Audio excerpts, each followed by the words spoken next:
Hello everyone, welcome to my channel. Please subscribe and keep watching more details. General Hospital Wednesday, October 30 recap.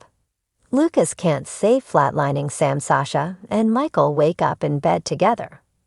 General Hospital, GH, spoilers recap for Wednesday, October 30, reveals that Sasha Gilmore Corbin, Sophia Matson, woke up in bed with Michael Corinthos, Chad Dell, before a flashback showed them drinking together and hitting the sheets last night.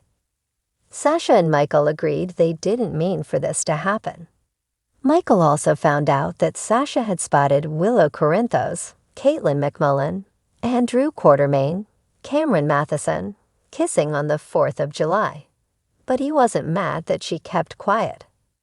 As Sasha talked to Michael about Willow beating herself up and confiding in her, she accidentally let it slip about Willow's second kiss with Drew.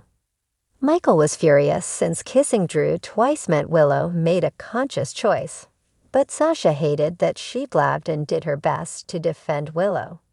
Of course, Michael and Sasha had to acknowledge that they weren't blameless since they just slept together, but Michael acted like Drew was mostly to blame for everything that had gone down.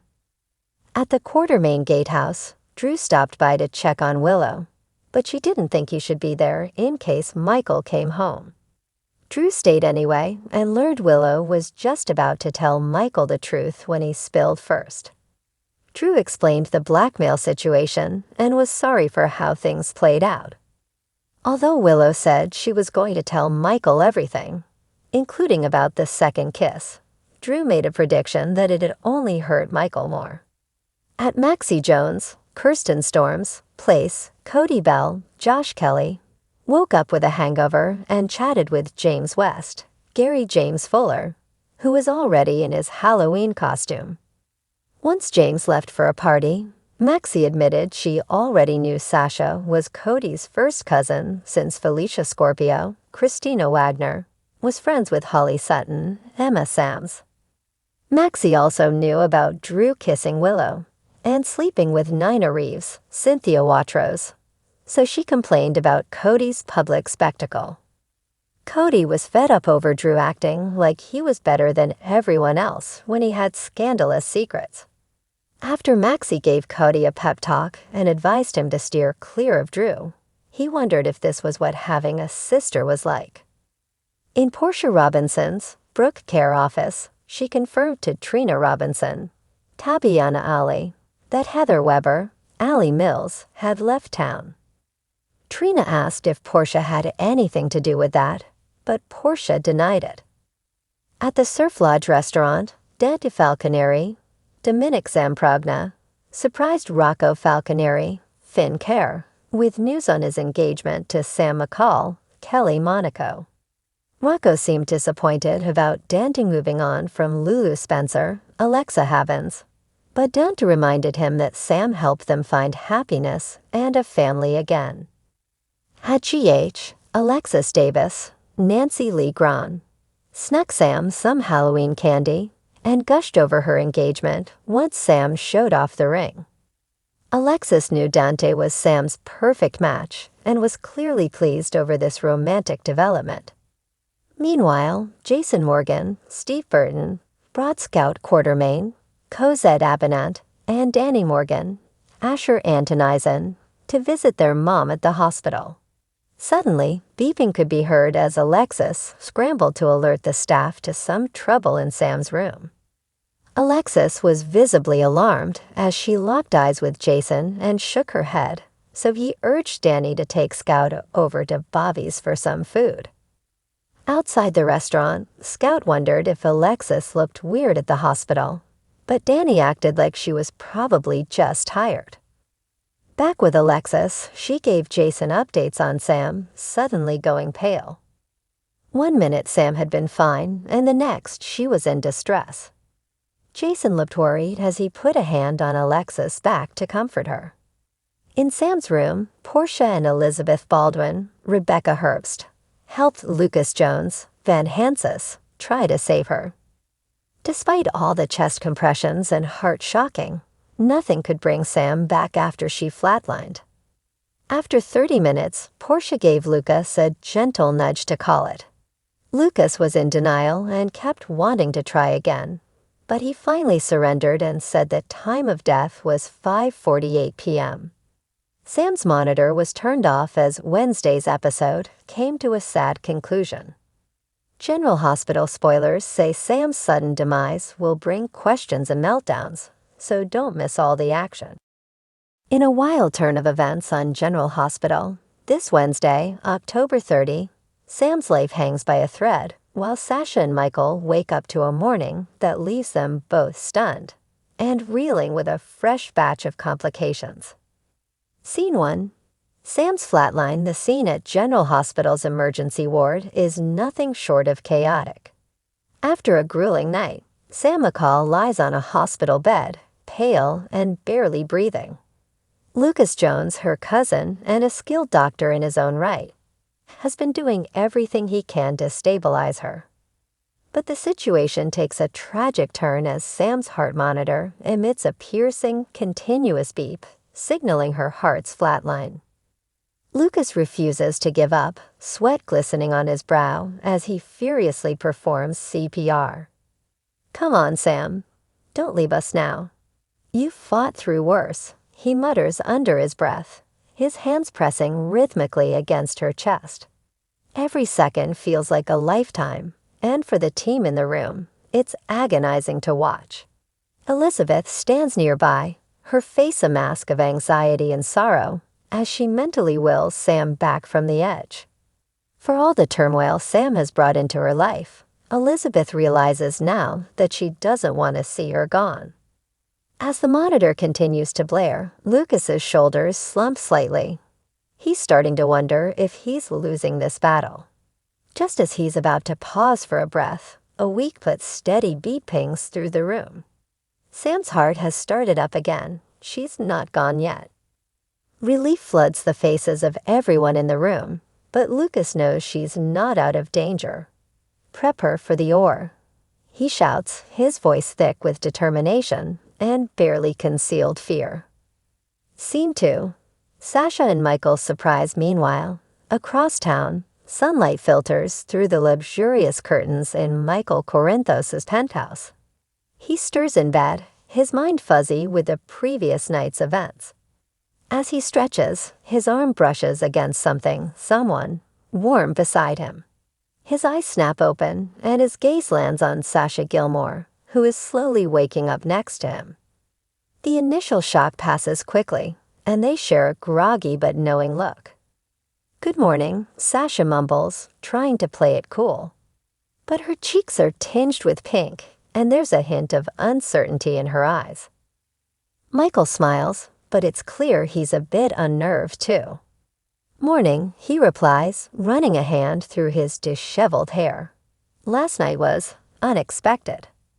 Sasha nods, sitting up and wrapping herself in the sheet. "I guess we both had a lot on our minds." She looks away, contemplating the tangle of emotions she's been feeling. Just hours ago, they were drinking and talking about their recent heartbreaks, Michael's from Willow, and Sasha's from Chase's deception. They never expected it to end with them in bed together. "Yeah," Michael says softly, "a lot." He hesitates, studying her, and his expression turns serious. "Do you think we made a mistake?" The question lingers in the air, and Sasha lets out a long sigh. "I don't know, Michael. Maybe." She pauses, searching his face. "But I also know that, for a moment, I felt like everything was okay." They sit in silence, each of them weighing the implications of this new twist in their relationship. Michael breaks the silence, a hesitant smile playing at his lips. "So, breakfast?" Sasha laughs, the sound lightening the tension between them. "Breakfast sounds good. I could use something normal right now." Scene 3. Carly's discovery. Meanwhile, at the Corinthos mansion, Carly overhears a whisper of something she wasn't meant to hear. Sonny's lieutenant, Dex, has been reporting on an unrelated case, but accidentally let slip that Sasha was seen leaving Michael's apartment earlier that morning. Carly's face shifts from confusion to suspicion. Wait, Sasha and Michael? She questions, her voice sharp. Dex realizes he said too much and tries to backtrack, but it's too late. Carly's mind is racing. She's not angry per se, but Michael just got his heart broken, and she's not sure Sasha's the best choice for him. After a moment, her face hardens. She's a mother first and foremost, and if Sasha has hurt her son before, Carly has no qualms about stepping in. Her decision made, Carly pulls out her phone and heads straight for Michael's contact, ready to get to the bottom of this before it spirals any further. Scene 4. Willow and Nina's tense encounter back at General Hospital. Willow is there on unrelated business, but happens to run into Nina Reeves in the hallway. The tension between them is palpable. Their connection through Wiley has always complicated things, but ever since Willow found out Nina is her biological mother, she's been wrestling with a mix of resentment and longing she can't easily explain. Nina smiles, trying to bridge the chasm between them. Willow, I was hoping we could sit down and talk sometime soon, she says, her tone soft but hopeful. Willow's expression is guarded. Talk? About what? Nina's face falls slightly. About us. About everything. She hesitates, her voice faltering. I know we haven't had the best history, but I'd really like a chance to make things right. Willow's lips press into a thin line. Maybe, she replies, her tone cool. But now's not the time. She glances pointedly at the doors of the emergency room, where Sam is still fighting for her life. There are more important things going on. With that, Willow walks away, leaving Nina standing alone in the corridor, her heart heavy with regret. Scene 5. Sasha and Michael face Carly back at Michael's penthouse. Sasha and Michael are wrapping up breakfast when the doorbell rings. Michael opens it to find his mother standing there, her expression a mixture of suspicion and concern. Michael, Carly says, her tone tense, can we talk? Michael nods, inviting her in, but it's clear he's wary. Carly glances at Sasha, her smile polite but strained. Sasha, nice to see you. Sasha nods, sensing the undertone.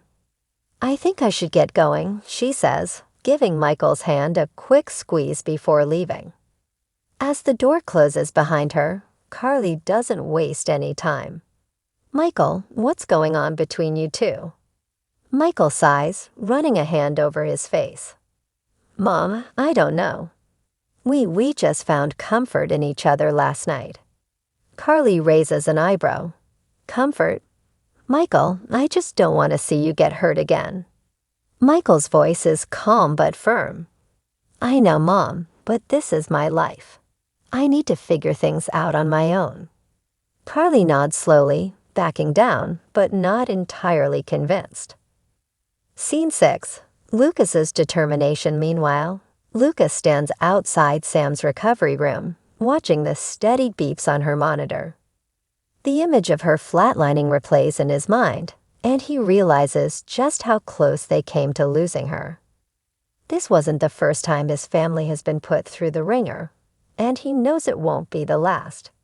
He steels himself, vowing silently to do everything he can to keep his family safe.